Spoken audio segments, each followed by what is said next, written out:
ஹரிவன் hi சொல்லுங்களேன் ஹரிவன். இப்போது சக்ஸஸ்ஃபுல்லாக வந்து ரெடி ஆகிட்டு நாங்கள் கிளம்பிட்டோம் குலதெய்வத்துக்கு.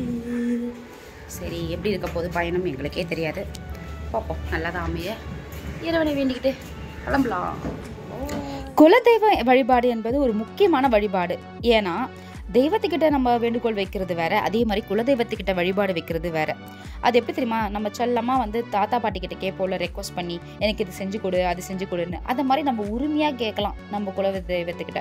அப்படிப்பட்ட ஒரு வழிபாடு இருக்கும்போது நம்ம அதை மறந்துட்டோம். நிறைய பேருக்கு வந்து எங்கே இருக்குன்னே தெரியாது. அதே மாதிரி மெயினாக எங்களுக்கு எங்கே இருக்குன்னே தெரியாமல் போச்சு.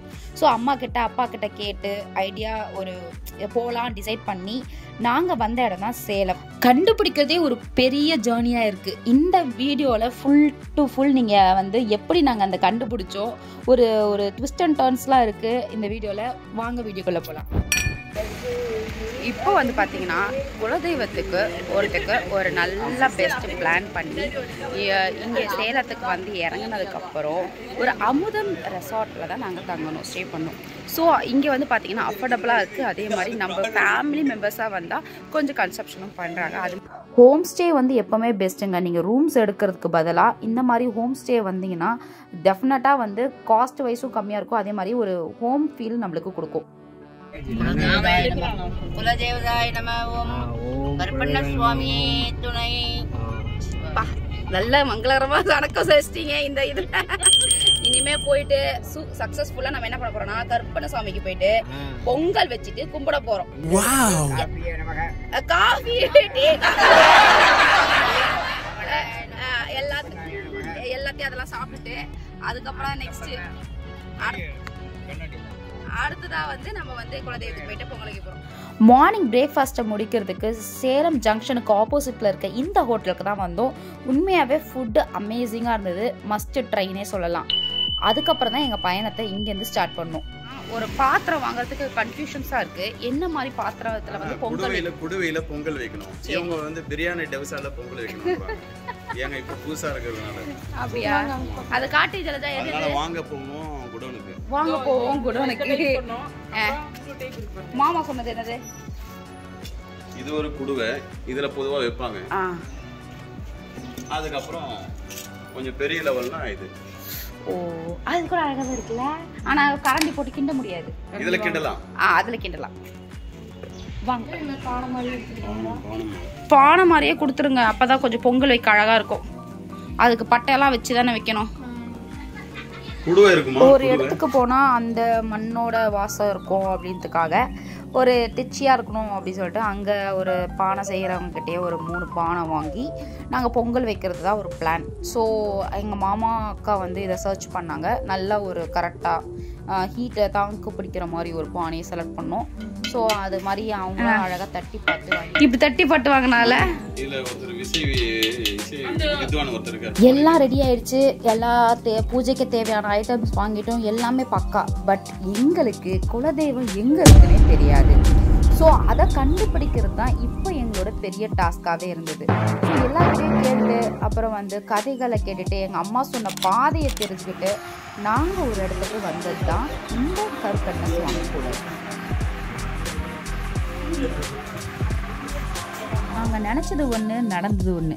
ஏன்னா எப்போவுமே வந்து நம்ம கண்டுபிடிச்சி ஒரு இடத்துக்கு போவோம், அது எக்ஸாக்டாக நம்ம குலதெய்வ கோயில் அப்படின்னு கடவுளே சொல்கிறது எப்படி இருக்கும், அந்த மாதிரி தான் அங்கே போனவனை குலதெய்வத்தை தேடி வந்திருக்கீங்கன்னு சொல்லிட்டு சோழி போட்டு பார்த்து இதுதான் உங்கள் குலதெய்வம்னு சொல்லிட்டு கரெக்டாக சொன்னார். சரி எப்படி அது மேட்ச் ஆகுது அப்படின்னு நம்ம யோசனை பண்ணி பார்ப்போம்ல. அதே மாதிரி தான் நாங்கள் யோசனை பண்ணி பார்த்தோம். ஆனால் எங்கள் அப்பா சொன்ன கபிலர் மலை பக்கத்தில் தான் இந்த கோவில் இருக்குன்னாரு. ஆனால் அதே மாதிரி தான் இந்த கோவிலும் அமைஞ்சிருந்தது. ஸோ இவர் சோழி போட்டு பார்த்து சொன்னதும் உண்மை. அதே மாதிரி நாங்கள் வந்து கரெக்டான கோவிலுக்கு வந்திருக்கோம்னு சொல்லிட்டு தெய்வமே எங்களுக்கு வழி காட்டுச்சு. சென்னையிலேருந்து வரோம். ஆக்சுவலாக நாங்கள் வந்து பார்த்தீங்கன்னா எங்கள் குலதெய்வத்தை வந்து ரொம்ப நேரமாக தேடிட்டோம். அதாவது 10 வருஷம் 15 வருஷத்துக்கு முன்னாடி எங்கள் அம்மா வந்து குலதெய்வத்தை பார்க்கணும் ஆசைப்பட்டாங்க.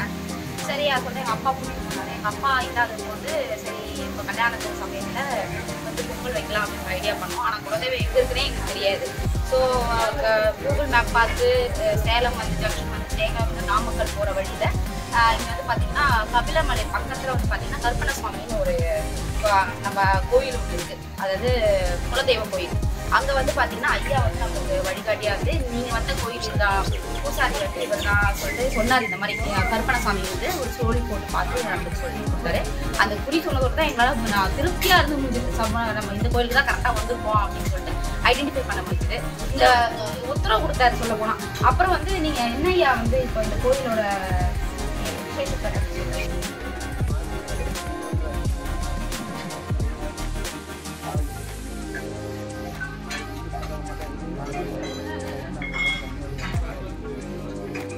அதாவது முன்னொரு காலத்தில் என்ன ஆயிடுச்சுன்னா, நம்ம முன்னோர்கள் வந்து காட்டுப்பாதையில் பயணம் பண்ணிட்டு இருக்கும்போது சடனாக வந்து 2 கல்வர்கள் வந்து அவங்கக்கிட்ட பணத்தை பிடுங்கணும் ட்ரை பண்ணியிருக்காங்க.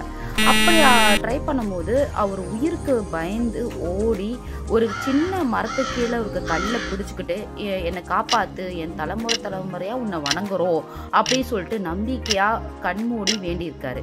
அந்த சமயத்தில் திருட வந்தவங்க இவர் கண்ணுக்கே தெரியவே இல்லை. எங்கே தேடியும் இவர் கிடைக்காதனால அவங்க ஏமாற்றத்தில் போயிட்டாங்க. அந்த சமயத்தில் வந்து தெய்வமாக துணை இருந்து காத்த தெய்வம் தான் கருப்பண்ண சுவாமி. ஸோ அப்படி ஒரு நம்பிக்கை வந்து அப்பத்துலேருந்து தான் பரவ ஆரம்பிச்சிது. அதுக்கப்புறம் இந்த ஊரில் இருக்கவங்க எல்லாருமே இந்த கருப்பண்ண சாமியை வழிபட ஆரம்பித்தாங்க. ஃபஸ்ட்டு டெவலப்பிங் இல்லாத ஒரு சின்ன ஒரு கோவிலாக தான் இருந்தது. நாளடைவில் கொஞ்சம் கொஞ்சமாக வந்து இவர் வந்து 40 வருஷமாக இதை பார்த்துக்கிட்டு அதுக்கப்புறம் வந்து இதை டெவலப் பண்ணியிருக்காங்க. ஸோ இங்கே வந்து வேண்டி ஏதாவது கோரிக்கை வச்சாலும் கண்டிப்பாக நடக்கிறது அப்படின்னு சொல்லிட்டு இந்த பெரியவர் சொன்னார்.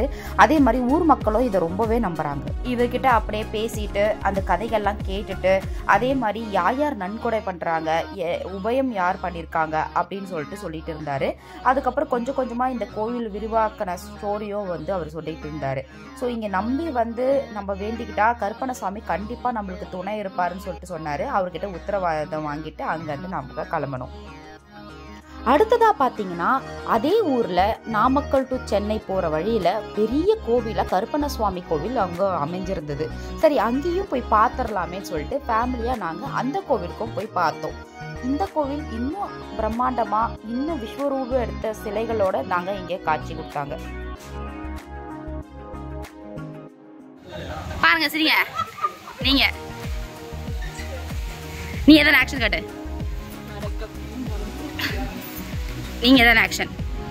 எல்லாரும் வணக்கம் சொல்றீங்க. அரவிந்த் நீங்க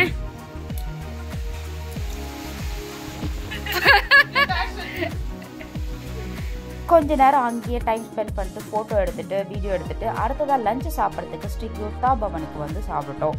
இது எங்கே லொக்கேட் ஆயிருக்குன்னா கரெக்டாக பஸ் ஸ்டாண்டு பக்கத்துலேயே இருக்குது. நெக்ஸ்ட் அடுத்ததாக நாங்கள் போகிற பிளேஸ் வந்து 18 ஃபீட்டு கொண்ட ஆஞ்சநேயர் கோயிலுக்கு தான் வந்திருக்கோம். நாமக்கல்ல ரொம்ப ஃபேமஸான கோவில் இது.